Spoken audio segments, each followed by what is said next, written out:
No ano de 2011, a Operação Alquimia, realizada pela Polícia Federal, em conjunto com a Receita Federal contra a sonegação fiscal na Bahia e em outros estados, prendeu 37 pessoas e apreendeu outras 80 que foram levadas para depoimentos.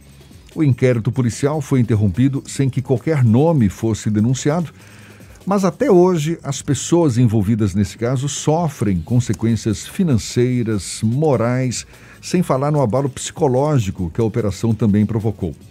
O documentário Alquimia da Verdade, que foi lançado no último sábado, conta essa história, classificada pelo personagem principal, o empresário Paulo Cavalcante, como a maior operação desastrosa do Brasil em termos de força-tarefa do Ministério Público e da Receita Federal. O empresário Paulo Cavalcante, que hoje também é advogado e um ativista da função social das empresas, é nosso convidado, é com ele que a gente conversa agora. Seja bem-vindo mais uma vez. Bom dia, Paulo.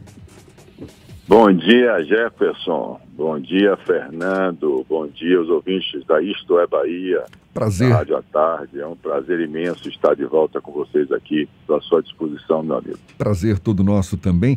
Esse documentário, ele tem como um dos focos o impacto negativo da Operação Alquimia sobre o emocional das pessoas envolvidas, o trauma que essa operação provocou e provoca até hoje nas pessoas que foram acusadas de sonegação fiscal, o que acabou não sendo comprovado até hoje também.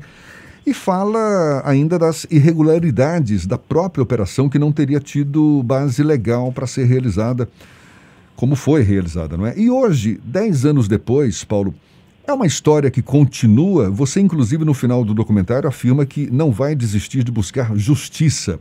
É o que ainda está faltando? Claro. Jefferson, Fernando, ouvintes, é exatamente isso que eu estou lutando. Por isso me tornei um ativista da função social da empresa. Eu acredito que nós temos sim a obrigação de assumir nossas responsabilidades e mudar o ambiente de insegurança jurídica que vivemos no nosso país.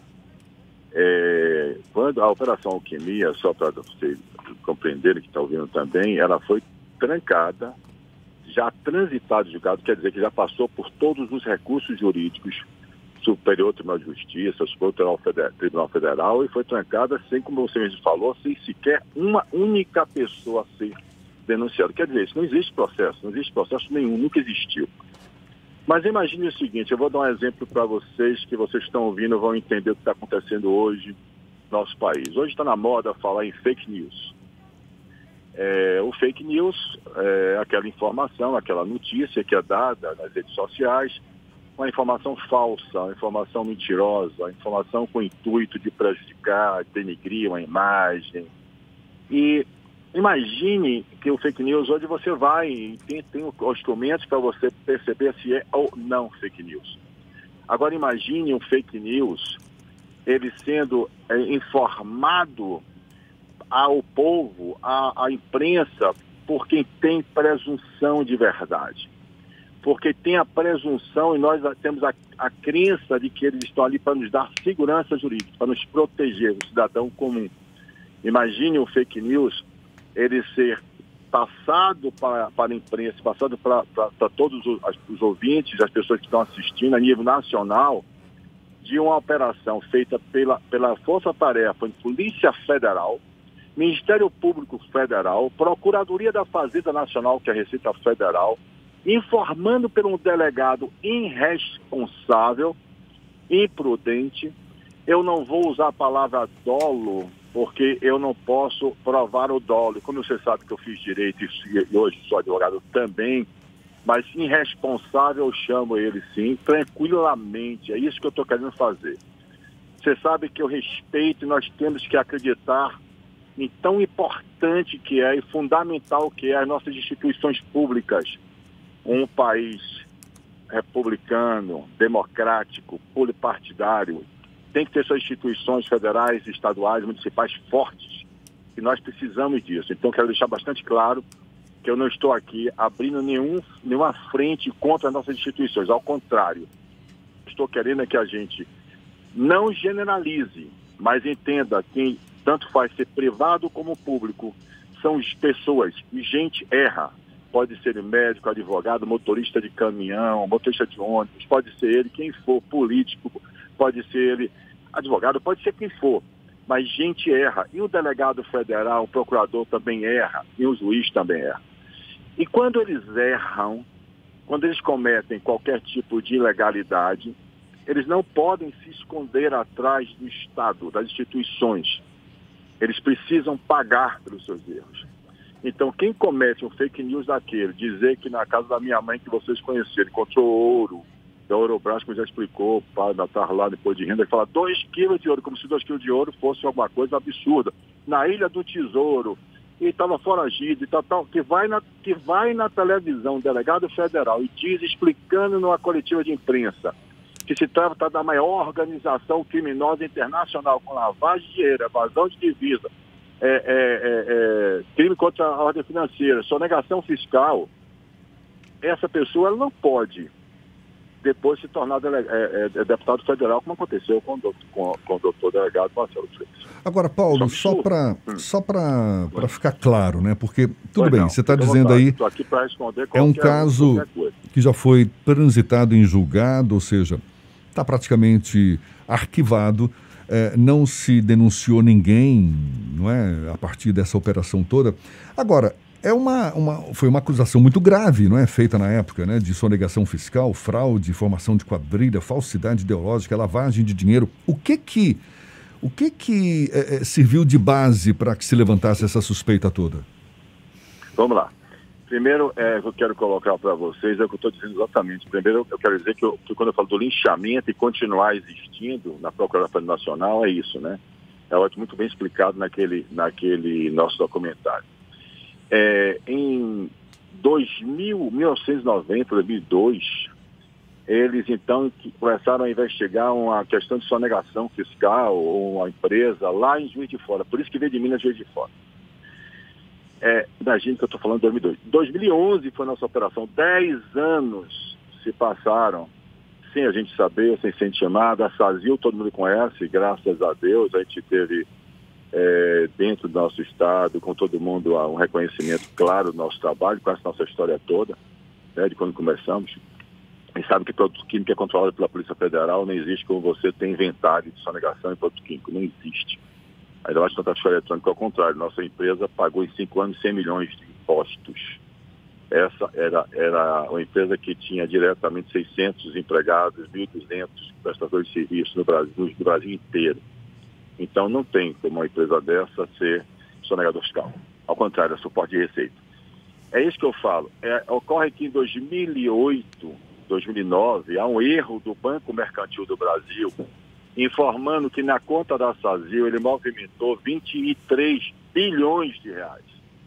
23 bilhões no Banco Mercantil, que você viu também na reportagem, no documentário, que eu perguntei ao delegado federal se ele mandou prender os donos do banco, se ele mandou também buscar apreensão dos donos do banco, porque, olha bem, se o Banco Mercantil do Brasil só movimentava em um ano inteiro, naquele ano, entre entradas e saídas de receita, 4 bilhões, um banco e toda a Federação Brasileira, como é que um correntista na Bahia, uma única empresa, movimentaria 23 bilhões, que foi um erro que ele lançou, que deu a Receita Federal. Eu passei a ter a movimentação atípica e eles então mandaram para investigar e eles entenderam, então, peraí, esse cara com 23 bilhões é um sonegador, porque ele só declara no imposto dele que faturou só de uma empresa 500 milhões, na outra não sei quantos milhões, então esse cara é sonegador. Paulo, é atípica a movimentação dele. Essa foi a razão. Como foi o processo de construção do documentário? Partiu de vocês produzir essa obra audiovisual para explicar o que aconteceu?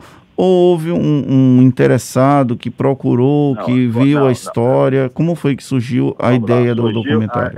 Como eu lhe falei, eu virei um ativista da função social da empresa. Eu acredito que os empresários são responsáveis por mudar o nosso país. Eu acho que melhor do que os próprios empresários que empreendem, geram riqueza e renda, e emprego, têm condições de mudar nosso ambiente. E aí vocês sabem disso, que nós já tivemos aí com você mais 3 vezes, inclusive uma vez no grupo, pela Associação Comercial da Bahia. Depois nós tivemos lá no início, você vai lembrar, que nós tivemos sobre a questão da luta, sobre a questão da débito fiscal declarado espontaneamente e não pago como sendo crime de apropriação indébita. Você vai lembrar disso também. Então, como ativista da função social da empresa, criei a minha fundação, estou criando uma certificação. Como ativista, eu pensei o seguinte: como é que eu equilibro essa hipossuficiência que existe do cidadão comum contra o Estado, quando a agressão vem do Estado? Aí eu imaginei, se a informação que ele fez foi através de televisão e informação, e eu não tive essa mesma repercussão na minha defesa, ou seja, quando foi esclarecido que não houve nada, nem sequer denunciado eu fui, eu embolei sim fazer o documentário, colocar a cara à tapa, sair à rua, mostrar o que está acontecendo, para equilibrar esse linchamento que eu venho sofrendo da Procuradoria da Federação Nacional, querendo encontrar de qualquer jeito os bilhões que já foram provados que não existem, que já foram retificados pelo Banco Mercantil do Brasil. Então, a minha ideia é essa provocação. Eu quero isso mesmo, certo? Eu quero acabar com esse autocanibalismo estatal, quando o Estado destrói o próprio Estado, come-se. Ele está destruindo empresas formais, as empresas formais, estabelecidas, empresas como a nossa, que você sozinho, todo mundo conhece ela, distribuidora conhecida, nacional, com empresas, construindo empresa num polo de camaçaria, foi destruída. Então, como é que eu faço, como é que eu me manifesto, como eu disse a vocês, de forma inteligente, racional, ordeira, através do associativismo, da sociedade organizada, tenho que buscar conscientizar, fazer com que as pessoas participem para transformar nosso ambiente. Nós temos que voltar até a cultura de participar da reunião dos nossos condomínios onde moramos. Nós não podemos ser surpreendidos com as normas de condomínio, aumentando taxa de condomínio e a gente ficar reclamando depois. Nós temos que ser responsáveis pelo nosso país. E para fazer isso, eu preciso me expor, eu preciso colocar, eu preciso falar. Então, o documentário está tendo uma repercussão fantástica. O que está surgindo de pessoas que passaram pelo que eu passei, mas constrangimento moral. A pessoa se abate, tem pessoas que morrem, tem pessoas que ficam em depressão profunda. Então, você tem que aproveitar a capacidade e resiliência que você tem e se doar. E é isso que eu estou fazendo agora. Tá certo. Eu acredito no nosso país, eu acredito no Brasil, eu acredito que nós temos o melhor país do mundo para viver. Então, nós temos que participar do movimento de mudar essa questão no Brasil. E eu acredito nas nossas instituições também, mas nós precisamos também aprender a afastar as pessoas que erram, pode ser quem for. Pode ser quem for. Ele errou, Fernando, pode ser juiz, pode ser, como eu falei, tem que pagar, não pode ser. São pessoas físicas. A empresa não pode destruir a empresa para poder resolver o problema de corrupção. O documentário foi lançado no sábado passado e está disponível pelo YouTube, não é isso? Alquimia da Verdade. Está na Aratuon também. Exatamente. Está no meu canal do YouTube também, que já coloquei. É uma produção da Aratuon. A produção da Aratuon com todos os créditos lá. Com Mantu Filmes, direção de obrigado, Murilo Deolino. Eu ia apanhar nossos dois amigos fantásticos, pessoas maravilhosas que me ajudaram muito. Obrigado por me ajudar. Assim, eu como estou aqui, parei o carro para poder falar com vocês, eu não fiz aquela pesquinha, mas é isso mesmo. Não, eu tô com a pesca aqui.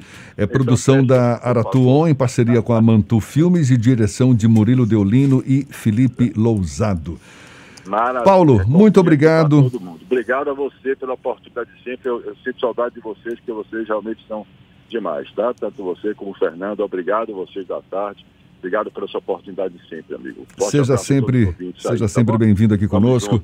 Tá certo, estamos juntos. Empresário Paulo Cavalcante, que hoje também é advogado e ativista da função social da empresa.